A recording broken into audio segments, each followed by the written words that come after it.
বনু মাখজুমিয়া গোত্রের এক নারী মক্কায় চুরিতে ধরা পড়ল। বলেন তো চুরি করলে বিধান কি? কি কাটতে হবে? চুরির বিধান হলো হাত কেটে দাও।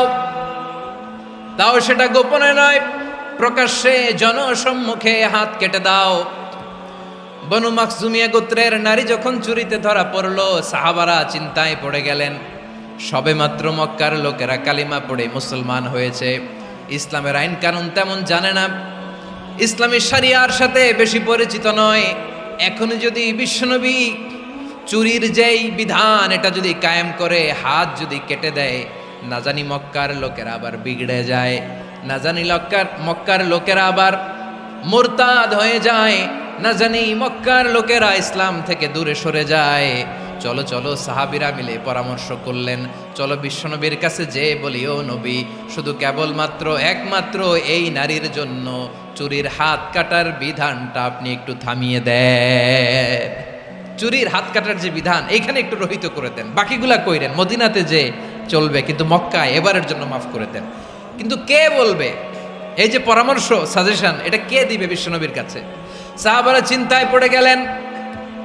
আল্লাহর নবীর সামনে দাঁড়িয়ে আল্লাহর দেয়া হুদুদ, আল্লাহর দেয়া বিধান থামিয়ে দেওয়া, মাফ করে দেওয়া, এই কথা বিশ্বনবীর সামনে বলার সাহস তো কেউ রাখে না। কেউ কেউ বলল, বিশ্বনবীর পালক পুত্র যায়েদ বিন হারেসার সন্তান উসামারে বিশ্বনবী নাতির মতো আদর করে, বড্ড বেশি ভালোবাসে উসামারে। এজন্য সাহাবারা উসামাকে বলতো হিব্বু রাসূলিল্লাহ, বিশ্বনবীর ভালোবাসা। কি বলতো? সাহাবীরা বললেন, বিশ্বনবীর ভালোবাসা হিব্বু রাসূলিল্লাহ, উসামারে পাঠাও। উসামারে বিশ্বনবী নাতির মতো স্নেহ করে, মায়া করে, ভালোবাসে। আমরা পারবো না, উসামা পারবে। সবাই মিলে ফুলিয়ে ফুসিয়ে ছোট্ট ওসামাকে রাজি করালো। ওসামা, এমন এমন কথা যে তুমি বিশ্বনবীর কাছে বলতে হবে, পারবা নাকি? ওসামা বলে, পারবো। সাইয়েদনা ওসামা রাদিয়াল্লাহু তাআলা আনহু তরুণ সাহাবী বিশ্বনবীর কাছে গেলেন, যে বললেন, নবী, বনু মাখজুমিয়া গোত্রের এক নারী চুরিতে ধরা পড়েছে, এবারের জন্য কি এই মহিলাটারে মাফ করে দিলে হয় না? এবারের জন্য একটু ক্ষমা করা যায় না নবী?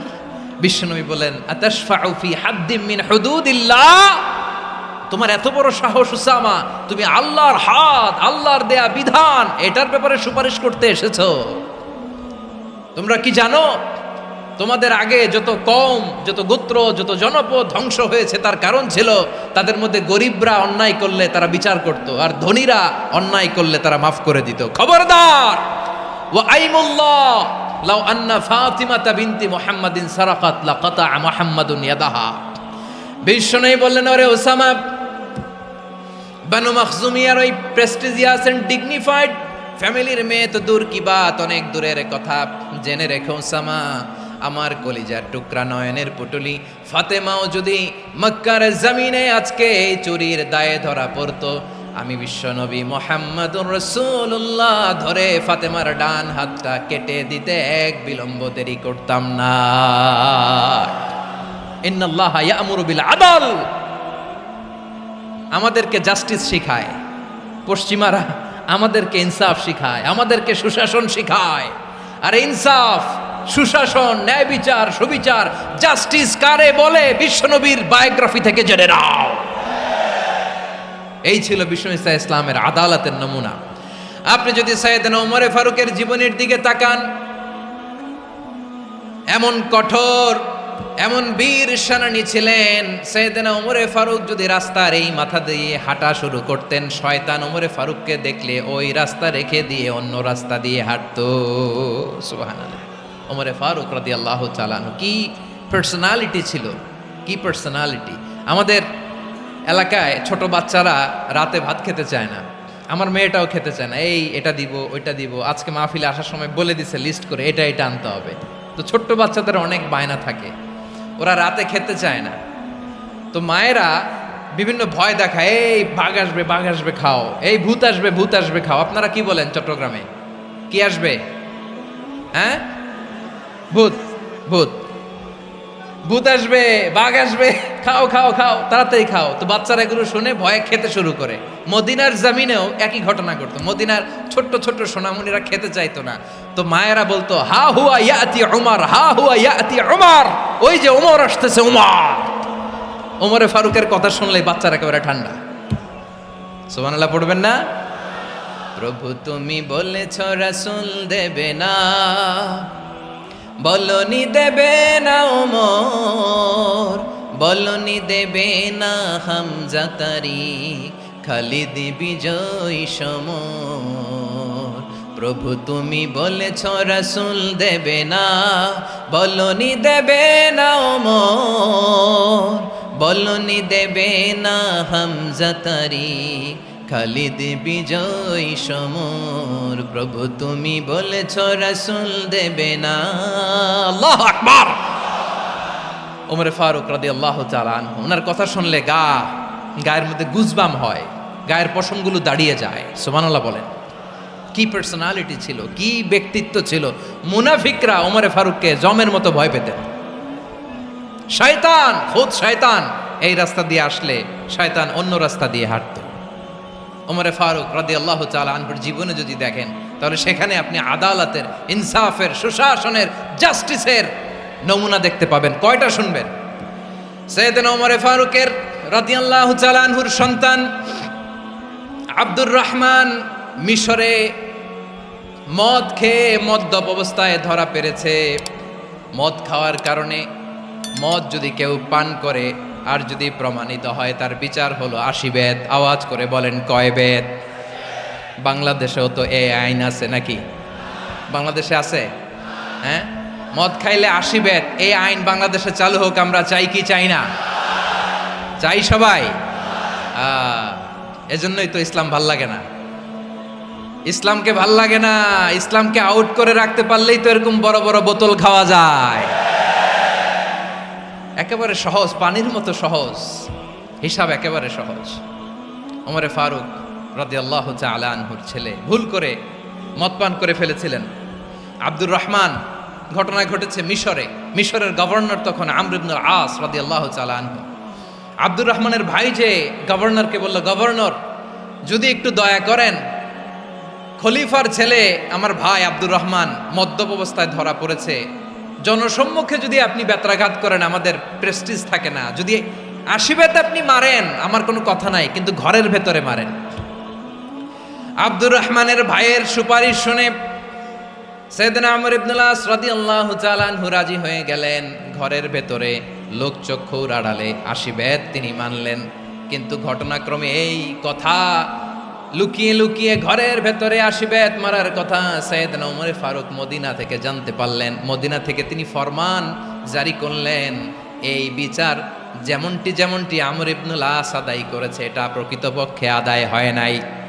আসো সবাই মদিনায় আসো, আমর ইবনুল আস মদিনায় আসো, আব্দুর রহমানও আসো, সবাই আসো, জনসম্মুখে এই বিচার কার্যকর করতে হবে।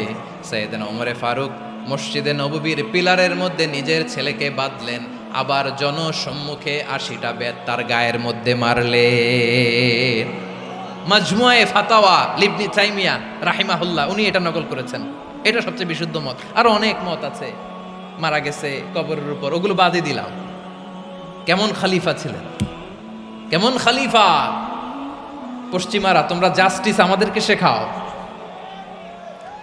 ইনসাফ কারে বলে সুশাসন আমাদেরকে তোমরা শিখাও।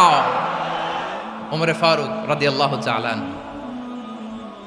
ওই বিচারকে তিনি ধর্তব্য মনে করেন নাই। মদিনাতে এনে আবার জনসম্মুখে আবার 80 বেত মেরেছেন। মিশরে ওমরে ফারুক রাদিয়াল্লাহু তাআলা আনহু আমর ইবনুল আসকে গভর্নর করে পাঠালেন। সেখানে আমর ইবনুল আসের ছেলে একটা প্রতিযোগিতায় রানার আপ হয়েছে। এক মিশরি সেখানে চ্যাম্পিয়ন হয়েছে। রানার আপ বুঝতে পেরেছেন তো? রানার আপ সেকেন্ড হয়েছে, এক মিশরি হয়েছে চ্যাম্পিয়ন প্রথম। কিন্তু গভর্নরের ছেলে ও জিততে পারে নাই। ও রাগে ওই মিশরির গায়ের মধ্যে কয়েকটা লাঠি দিয়ে বাড়ি মেরেছে।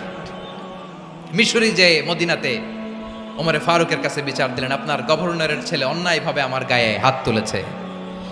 সাইয়েদনা ওমরে ফারুক আবার ফরমান জারি করলেন, আসো মদিনাতে আসো। মিশরীকে ডাকলেন। ওই মিশরের গভর্নর আমর ইবনুল আস রাদিয়াল্লাহু তাআলা আনহুকে ডাকলেন, তার ছেলেকেও ডাকলেন। সবাই বসে রইল। আমর ইবনুল আস রাদিয়াল্লাহু তাআলা আনহু মাথা নিচু করে বসে আছেন, লজ্জায় কাচুমাচু। হায় হায়, আজকে আমার ছেলের কারণে আমিরুল মুমিনিন খলিফাতুল মুসলিমিন ওমরে ফারুকের কাছে আমি জনসম্মুখে লজ্জিত হচ্ছি। সাইয়েদনা ওমরে ফারুক বললেন, এই নাও লাঠি, গভর্নরের ছেলে তোমার মাথার মধ্যে যতগুলো বাড়ি মেরেছে, আজকে জনসম্মুখে তুমি অতগুলা বাড়ি মারো। মিশরি বলে, থাক, আপনি যে ডেকে আনছেন সবার সামনে এটা বলছেন, এতেই আমি খুশি। আল্লাহু আকবার। আপনার মহানুভবতা দেখে আমি খুশি, আর অপমানের দরকার নাই। ওমরে ফারুক বলে, না, খবরদার, এই কথা মিশরি তুমি বলো না, মারো, যতগুলা বাড়ি মেরেছে মারো। বাধ্য হয়ে মিশরি আমর ইবনুল আসের সামনে ওনার কলিজার টুকরা সন্তানের মাথার মধ্যে বাড়ি মারতে আরম্ভ করলেন। ঠিক যতগুলা বাড়ি গভর্নরের ছেলে আমর ইবনুল আসের ছেলে মিশরির গায়ে মেরেছিল, মাথায় মেরেছিল, মিশরি গুনে গুনে ততটা মারলেন। এই দৃশ্য দেখে ওমরে ফারুক রেগে মেগে আগুন, রাগের চোটে রাগ সামলাতে না পেরে, আর নিজেকে সামলাতে না পেরে মিশরিরে বললেন, ছেলেরে মারা শেষ হয়ে গেলে এবার বাবার টাক মাথার মধ্যে কয়েকটা বাড়ি মার। রাগের চোটে, আউট অফ অ্যাঙ্গার, রাগের চোটে, যে আমার পাঠানো গভর্নর আমর ইবনুল আস তার ছেলেকে কেন আদব তারবিয়া কেন শিক্ষা দিতে পারে না। ছেলেরে মারা হইলে এবার আমর ইবনুল আসের মাথার মধ্যে দুইটা মারো। এটা রাগে বলেছেন, এটা শাস্তি হিসেবে না। সুবহানাল্লাহ পড়ে। তোমরা আমাদেরকে সুশাসন শিখাও, আমাদেরকে সুশাসন শিখাও। বিশ্বনবী বলেন, আদল এটা যেন তেন বিষয় না, এটা দিয়েই মানবিক সমাজ গড়তে হবে।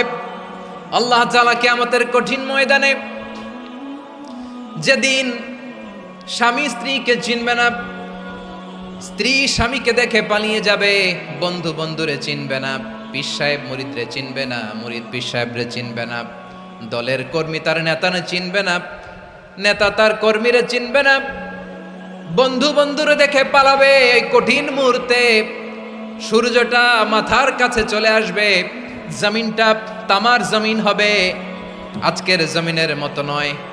মানুষ ঘর্মাক্ত, ক্লান্ত, শ্রান্ত মাথার মগজগুলো কানের ছিদ্র আর নাকের ছিদ্র দিয়ে বেয়ে বেয়ে পড়বে।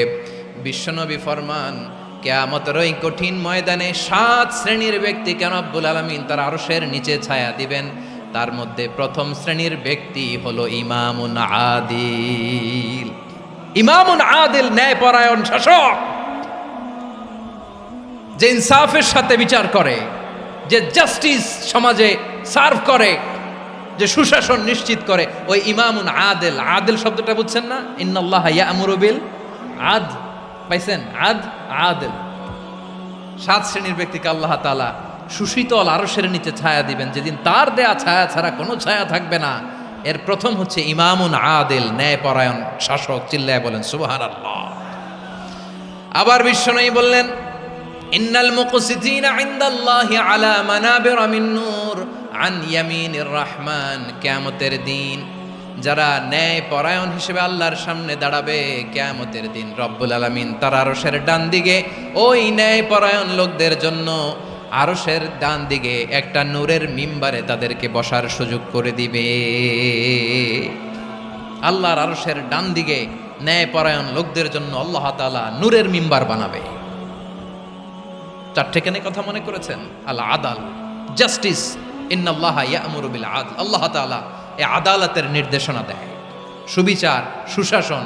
প্রিয় ভাইয়েরা, এটা আমরা বাংলাদেশে চাই কি চাই না? এই যে অরাজকতা, এই যে অন্যায়, এই যে জুলুম, এই যে ইনকনসিস্টেন্সি সমাজের অসঙ্গতির প্রধান কারণ জাস্টিস নাই, সুবিচার নাই, সুশাসন নাই। শেষবারের মতো আওয়াজ করে বলেন তো, আমরা বাংলাদেশে আদল চাই কি চাই না? তাহলে প্রথম নির্দেশনা শেষ। আল্লাহ তাআলা তোমাদেরকে আদলের আদেশ দেন। এরপরে আল্লাহ বললেন, আমি তোমাদেরকে ইহসানের আদেশ দেই। ইন্নাল্লাহা ইয়া'মুরু বিল আদলি ওয়াল ইহসান। আমি তোমাদেরকে যেমনি আদলের নির্দেশনা দেই, তেমনি ভাবে তোমাদেরকে ইহসানের নির্দেশনা দেই। ইহসান, আওয়াজ করে সবাই বলেন তো ইহসান। সবাই বলেননি, সবাই বললে এতটুকু আওয়াজ হবে আমি বিশ্বাস করি না। আওয়াজ করে বলুন আল ইহসান। ইহসান মানে কারো প্রতি সফট হার্টেড হওয়া, মহানুভব হওয়া, অনুগ্রহ পরায়ণ হওয়া, অনুগ্রহশীল হওয়া, একে অপরের প্রতি দয়াদ্র হওয়া, একে অপরের প্রতি দয়াদ্র অনুগ্রহশীল হওয়া ছাড়া মানবিক সমাজ কশিনকালেও গঠন করা সম্ভব না।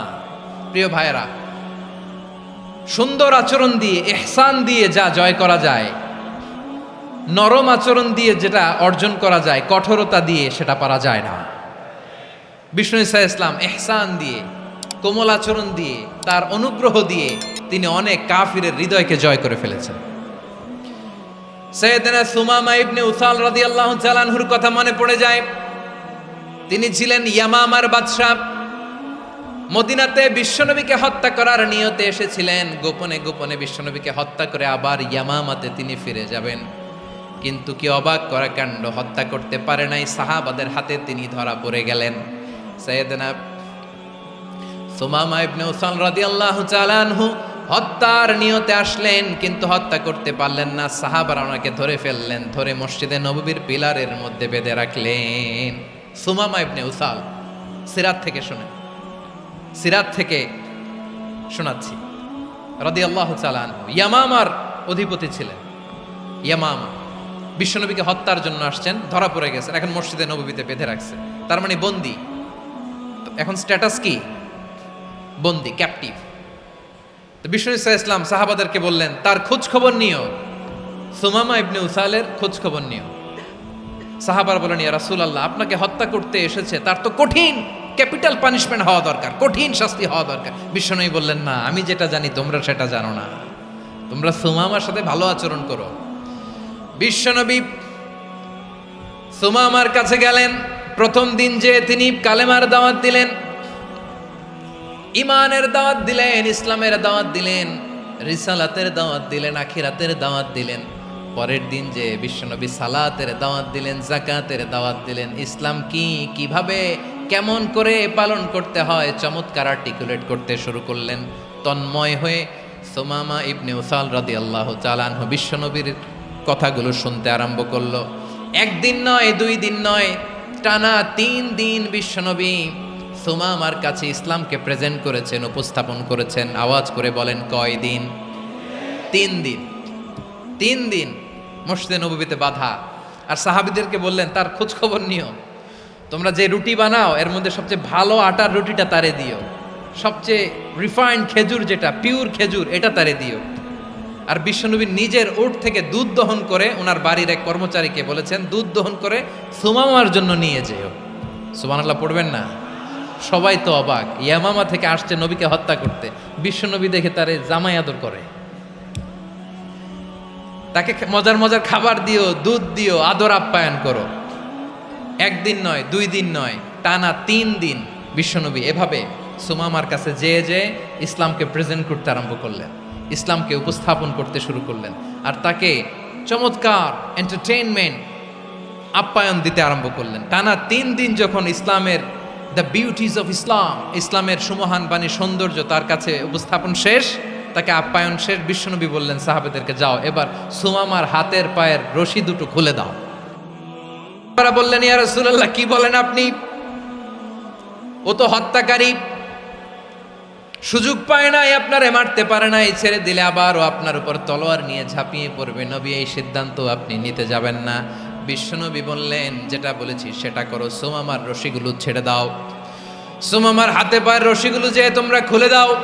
সাহাবারা তর্ক জুড়ে দিলেন, লা ইয়া রাসূলুল্লাহ, এমনটা করবেন না, তো ভয়ঙ্কর, ভয়ঙ্কর খুনি, কি জানি কি হয়ে যায়। বিশ্বনবী বললেন, না, তার হাতে পায়ের রশিগুলো খুলে দাও। সাহাবারা বিশ্বনবীর কথা মতো তার হাতে পায়ের রশিগুলো খুলে দিল। সুমামা মুহূর্তের মধ্যে মসজিদে নববী থেকে বের হয়ে ইয়ামামায় ফিরে না যে মসজিদে নববীর পাশে একটা খেজুর বাগান ছিল, সেখানে চলে গেলেন। সেখানে একটা ছোট্ট কুয়া ছিল, কুয়ার পানি দিয়ে তিনি গোসল করলেন। সুবহানাল্লাহ পড়েন। কুয়ার পানি দিয়ে গোসল করে মসজিদে নববীর সামনে এসে বিশ্বনবী এবং সাহাবাদের সামনে দাঁড়িয়ে সাব্বাবা উঁচু করে বললেন, আশহাদু আল্লা ইলাহা ইল্লাল্লাহ ওয়া আশহাদু আন্না মুহাম্মাদান আবদুহু ওয়া রাসূলুহু। আল্লাহু আকবার। আমি সাক্ষ্য দিচ্ছি আল্লাহ ছাড়া কোনো ইলাহ নাই, আর মুহাম্মদ আল্লাহ তাআলার প্রেরিত বান্দা এবং রাসূল। প্রিয় ভাইয়েরা, ইহসান দিয়ে যা জয় করা যায়, কঠোরতা দিয়ে সেটা কঠিনকালেও জয় করা যায় না। আওয়াজ করে বলেন ঠিক কি না? এবার সুমামা দাঁড়িয়ে বলে, ওগো নবী, আমি তো কালিমা পড়ে মুসলমান হয়ে গেলাম, এবার শোনেন, এই মুহূর্তের আগে আপনার চেহারার চাইতে নিকৃষ্ট কোনো চেহারা আমার কাছে ছিল না, কিন্তু শাহাদা পাঠ করার পরে আপনার চেহারার চাইতে উত্তম শ্রেষ্ঠ কোনো চেহারা আমার কাছে আর নাই। ও নবী, আজকের দিনের আগে ইসলাম ধর্মের চেয়ে নিকৃষ্ট অপছন্দনীয় কোনো ধর্ম আমার কাছে ছিল না, কিন্তু এই মুহূর্ত থেকে ইসলামের চেয়ে সেরা শ্রেষ্ঠ পছন্দনীয় কোনো ধর্ম আমার কাছে নাই। নবী গো, আজকের দিনের আগে মদিনার চাইতে অপছন্দনীয় নিকৃষ্ট কোনো শহর আমার কাছে ছিল না, কিন্তু এই মুহূর্তের পর থেকে মদিনার চাইতে কোনো শ্রেষ্ঠ শহর আমার জানা নাই। সে ছিল গমের বড় ডিলার, গম বেচতো। কি বেচতো? তার গম কিনে মক্কার লোকেরা রুটি খাইতো। সে ঘোষণা দিল, আজকে থেকে মক্কাবাসীদের জন্য সব গম আমি হারাম করে দিলাম, মক্কাবাসী এখন না খেয়ে মরে। সুবহানাল্লাহ পড়বেন না? মক্কাবাসী বিশ্বনবীর কাছে আসলেন, এসে বললেন, মুহাম্মদ, আমরা তো তোমার ভাই, তোমার চাচা, তোমার ভাতিজা, তোমার আত্মীয়, তুমি সুমামারে বলো সে যেন আবার গমের সাপ্লাই মক্কার জন্য অনুমতি দিয়ে দেয়। বিশ্বনবীর অনুমতি ক্রমে সুমামা আবার মক্কাতে গম পাঠাতে শুরু করলো। পড়েন সুবহানাল্লাহ। ইহসান, ইহসান দিয়ে আপনি যেটা জয় করতে পারবেন, you can win the heart of your enemies. ইহসান দিয়ে আপনি আপনার শত্রুর হৃদয়কে জয় করতে পারবেন। আওয়াজ করে বলেন ঠিক কি না? এজন্য আল্লাহ বললেন, ওয়া আনফিকু ফি সাবিলিল্লাহি ওয়া লা তুলকু বিআইদিকুম ইলাত তাহলুকা ওয়া আহসিনু ইন্নাল্লাহা ইউহিব্বুল মুহসিনিন।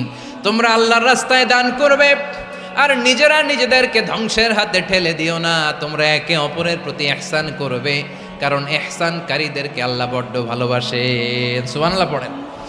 আবার সূরা রহমানে আল্লাহ বললেন, হাল জাযাউল ইহসানি ইল্লাল ইহসান ফাবিআইয়ি আলা, সবাই পড়েন, ফাবিআইয়ি আলাই রাব্বিকুমা তুকাযযিবান। ইহসানের প্রতিদান হিসেবে ইহসানি হয়। বিশ্বনবী সুমামার প্রতি যেমন ইহসান করেছেন, সুমামাও ঠিক তেমন ইহসান ফিরিয়ে দিয়েছে। ঠিক কিনা বলেন? তাহলে এক নম্বরে হচ্ছে আদ, ন্যায় বিচার। দুই নম্বরে সবাই বলেন ইহসান, সদাচরণ। ইহসান দুই ধরনের প্রিয় ভাইরা, ইহসান ফিল ইবাদা, ইহসান ফিল মুআমালা। ইহসান ফিল ইবাদা হচ্ছে একাগ্র অনুভবে ইবাদতে ডুব দেওয়া, এর নাম ইবাদতের ইহসান। সুবহানাল্লাহ পড়ে। বিশ্বনবী বলেন ইহসান মানে কি জানো নাকি? হাদিসে জিবরিলে সাইয়েদনা জিবরিল আলাইহিস সালাম বিশ্বনবীকে বললেন, আখবিরনি আনিল ইহসান। নবী আমাদেরকে বলেন ইহসান মানে কি? বিশ্বনবী বললেন, আনতা আবুদাল্লাহা কাআন্নাকা তারাহু ফাইন লাম তাকুন তারাহু ফাইন্নাহু ইয়ারাক। ইহসান মানে হলো এমন ভাবে তুমি আল্লাহর সামনে নিজেকে উজাড় করে ইবাদত করবে, তুমি ভাববে তুমি আল্লাহকে দেখতে পাচ্ছ। আর এটা যদি ভাবা তোমার জন্য কঠিন হয়ে যায়, অন্তত এতটুকু তুমি ভাববা যে আল্লাহ তোমাকে দেখতে পাচ্ছেন। ঠিক কিনা বলেন? ও আমার বীর চট্টলার ভাইয়েরা, কেউ যেটা দেখে না সেটা দেখে কে? এই বিশ্বাস হৃদয়ের মধ্যে আছে? নামাজে যখন দাঁড়ান এই ফিলিংসটা আনা যাবে? হ্যাঁ, এশার সালাত তো এখনো হয় নাই না?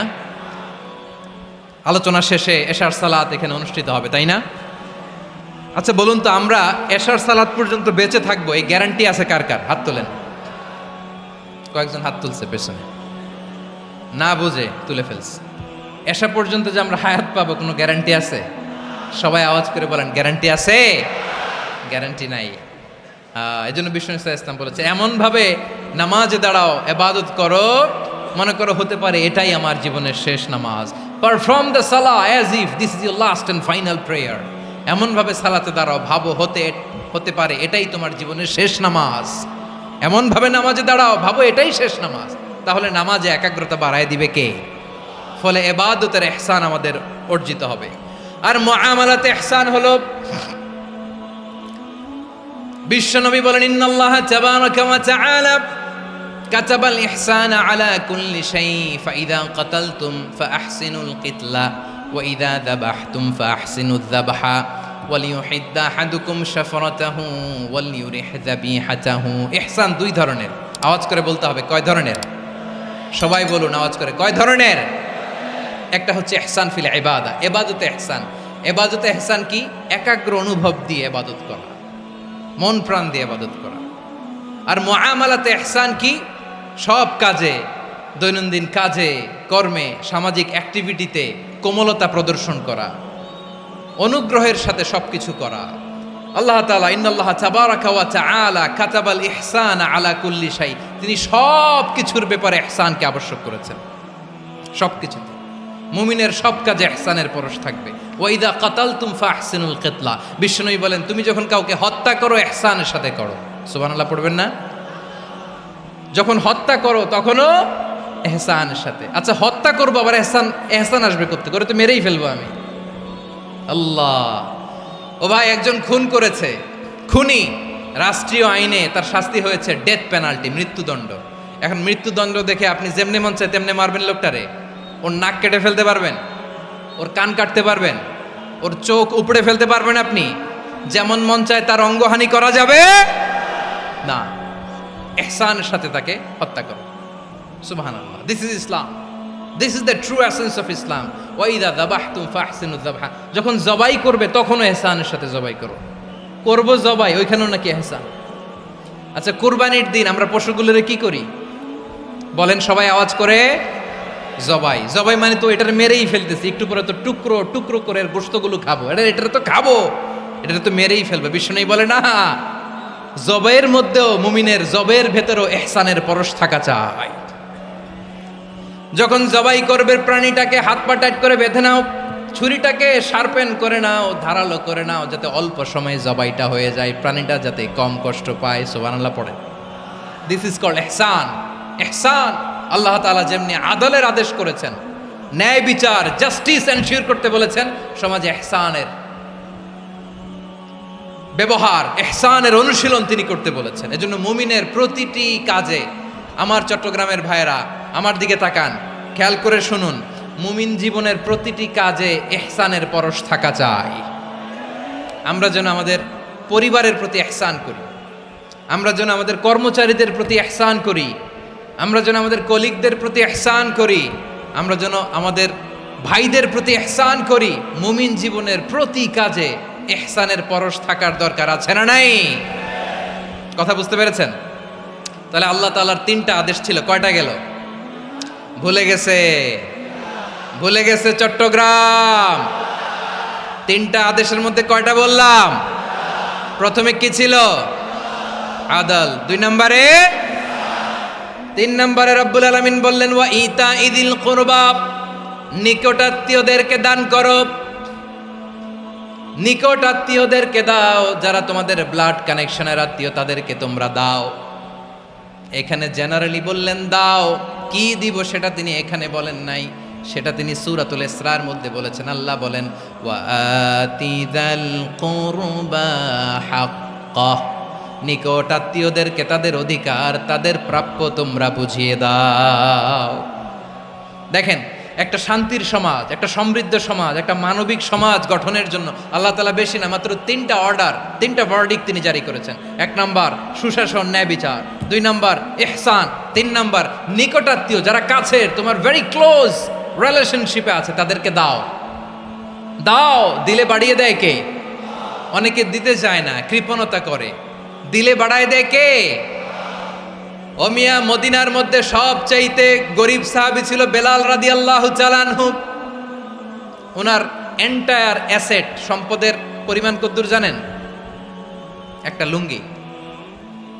বেলাল রাদিয়াল্লাহু তাআলা আনহু, ওনার টোটাল ওয়েলথের এস্টিমেশন হচ্ছে মাত্র একটা লুঙ্গি।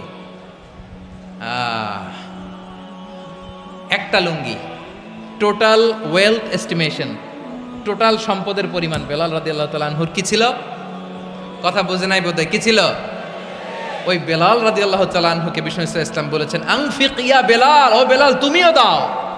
ওয়ালা তাখশা মিন যিল আরশি ইখলালা, আরশের অধিপতির তো কোনো ঘাটতি নাই, তুমি দিলে ওই আল্লাহ তোমারে বাড়ায় দিবে। এজন্য আমার প্রিয় ভাইয়েরা, দিলে কমে না, দিলে বাড়ে। অনেকে ধরে রাখে, নতুন কিছু নিতে পারে না, হাত দিয়ে যেটা ধরে রেখেছেন এটা দিয়ে দেন, বড় একটা ধরার সুযোগ পাবেন। জোরে বলেন ঠিক কিনা? ধরেন 5 কেজি ওজনের একটা ধরে রাখছেন, এখন 10, এটা না ছাড়লে 10 কেজি ধরতে পারবেন আপনি? আচ্ছা, 10 কেজির জিনিস একটা আছে হাতে, ওইটা যদি ছেড়ে দেন তাইলেই না 15 কেজি ধরতে পারবেন? কথা বলেন ঠিক কিনা? তাহলে দিলে বাড়িয়ে দেয় কে? রব্বুল আলামিন বললেন 3 নাম্বার আদেশ হলো তোমাদের প্রতি সমাজটারে কেমন করে মানবিক সমাজ, সুন্দর সমাজ গড়বা। 3 নাম্বার আদেশ হলো ওয়া আতিদাল কুরবা হাক্কা, নিকটাত্মীয়দেরকে তাদের প্রাপ্য বুঝিয়ে দাও। এই নিকটাত্মীয়দেরকে তাদের অধিকার বুঝিয়ে দেওয়া, প্রাপ্য বুঝিয়ে দেওয়াতে আমাদের গাফলতি আছে না নাই? চট্টগ্রামে নাই? মাশাআল্লাহ আছে, আছে। অনেকে দেখবেন অনেক আল্লাহওয়ালা, তাহাজ্জুদ গুজার, সেজদা দিতে দিতে কপালে কালো দাগ ফেলে দিছে, সে তার বোনের হকটা আদায় করে নাই। আছে না নাই? হ্যাঁ, এখানেও আছে। সর্বনাশ। অনেক বড় হাজী সাহেব, বিশাল লম্বা দাড়ি, ছেলেরে সব দিয়ে দিছে, মেয়েরে কিছু দেয় নাই, মেয়ের হক আদায় করে নাই। আছে না নাই? এই হাজী সাহেবেরা, এই আল্লাহওয়ালারা কিয়ামতের ময়দানে আটকে যাবে।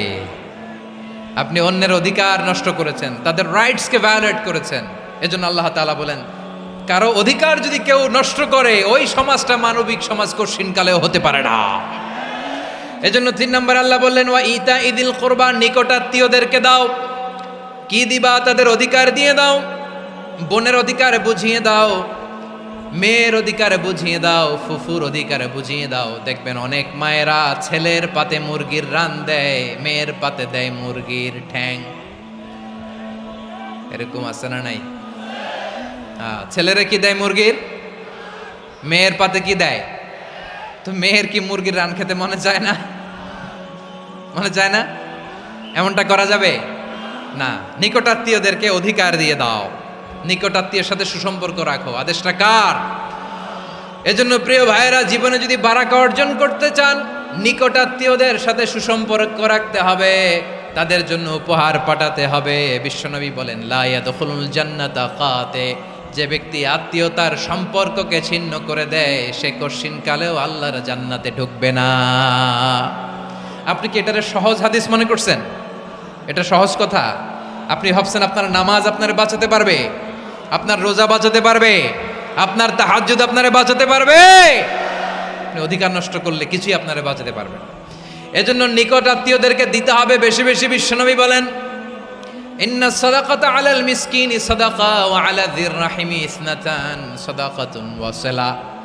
মিসকিনরে দান করলে শুধু দানের সওয়াব হয়, নিকট আত্মীয়কে দান করলে 2টার সওয়াব হয়, সাদাকার সওয়াব হয়, আবার আত্মীয়তার বন্ধন অটুট রাখার সওয়াব হয়ে যায়। আবার বিশ্বনবী বললেন মান সাররাহু আইয়ুবসাতা লাহু ফি রিজকিহি ওয়া ইউনসা লাহু ফি আসারিহি ফালইয়াসিল রাহিমা।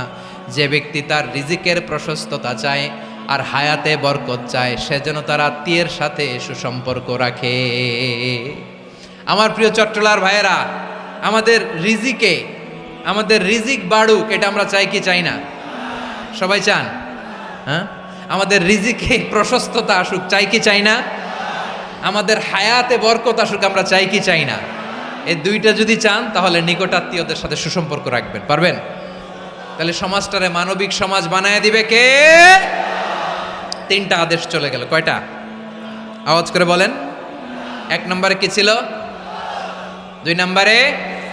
3 নম্বরে নিকটাত্মীয়দেরকে দান। আপনাদেরকে আরো শোনার আগ্রহ আছে? আপনাদের মনোযোগ আছে না গেছে? কষ্ট হচ্ছে না? মাশাআল্লাহ, মাশাআল্লাহ। তাকবীর পড়ুন, লিল্লাহি তাকবীর।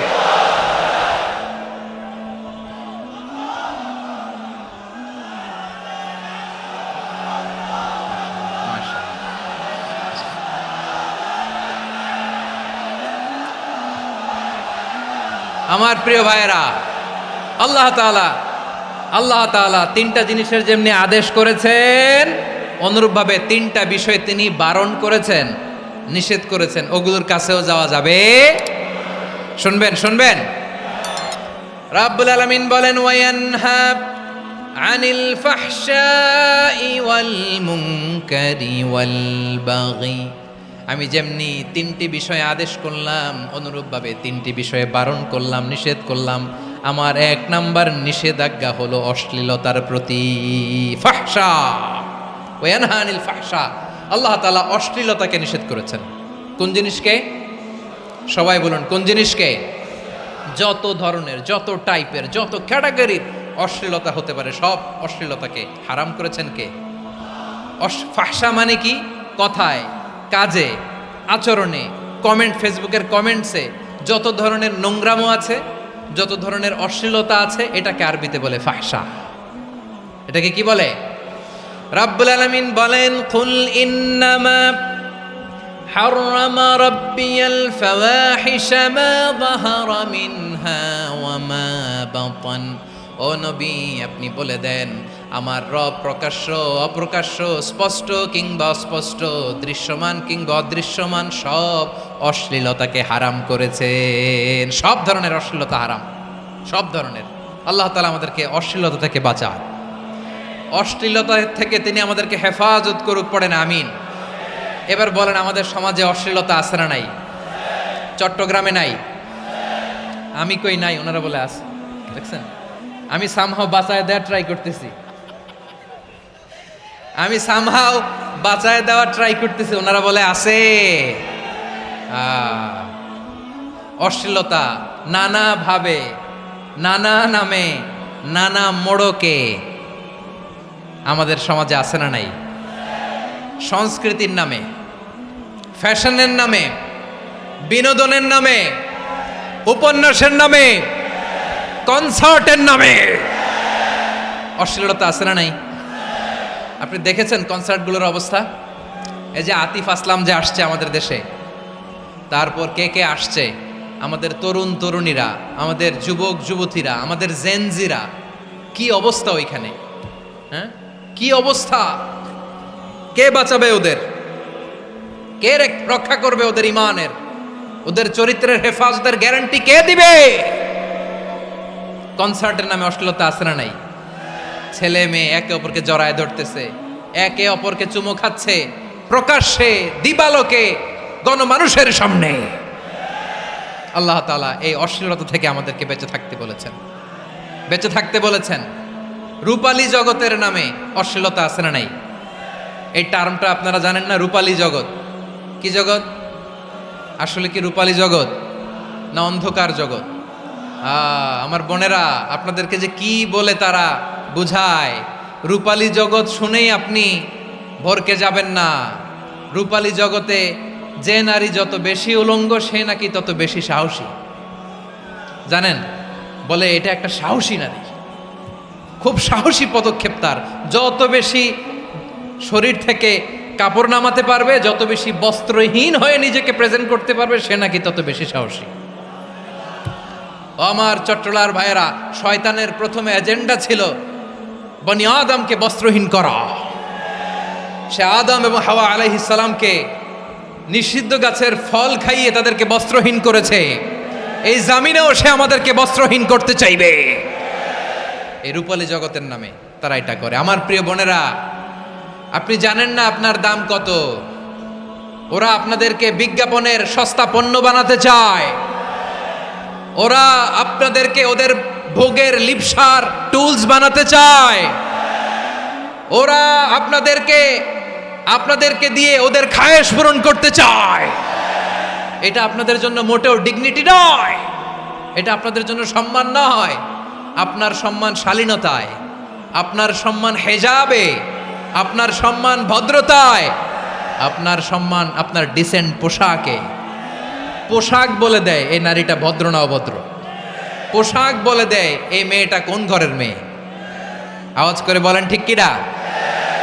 আপনি জানেন না, আপনারা এই সস্তা পণ্য বানায়, ভোগের পণ্য, বিলবোর্ডে আপনাকে উলঙ্গ করে উপস্থাপন করে। এই অশ্লীলতার সাথে ইসলামের কোনো সম্পর্ক। এজন্য আল্লাহ বলেন, আমি অশ্লীলতাকে হারাম করেছি। অশ্লীলতাকে হারাম করার প্রথম কারণ হলো এর মাধ্যমে মানবতাকে অপমানিত করা হয়। কারণ মানুষের সম্মান মানুষের পোশাকে। মানুষ যখন পোশাকহীন হয়ে যায়, বস্ত্রহীন হয়ে যায়, তার সম্মান কমে যায়। ঠিক কিনা? অশ্লীলতাকে হারাম করার প্রথম কারণ হচ্ছে মানুষ মানুষকে অপমান করে। একটা নারী, সে তো সম্মানিত, নারী যে কত সম্মানিত নারীরা এটা বুঝেই নাই। বিশ্বনবী বলেন, আর দুনিয়া কুল্লুহা মাতা ওয়া খায়রু মাতা'আদ দুনিয়া আল মারআতুস সালিহা। আমার বোনেরা, 5টা প্যান্ডেলে আপনারা এলইডিতে আমার আলোচনা শুনছেন, আমি জানি। আপনাদের এই গর্ভ যে কত দামি আপনি জানেন না। আপনার পেট থেকেই আসবে আগামী দিনের সালাহুদ্দিন আল আইয়ুবী। আপনার পেট থেকেই আসবে অনাগত দিনের ইমাম মাহদি আল মুনতাজার। আপনার পেট থেকেই আসবে অনাগত দিনের ফয়সাল, ওয়াসিম, মুগ্ধ, আবু সাইদের মতো বীর যোদ্ধা।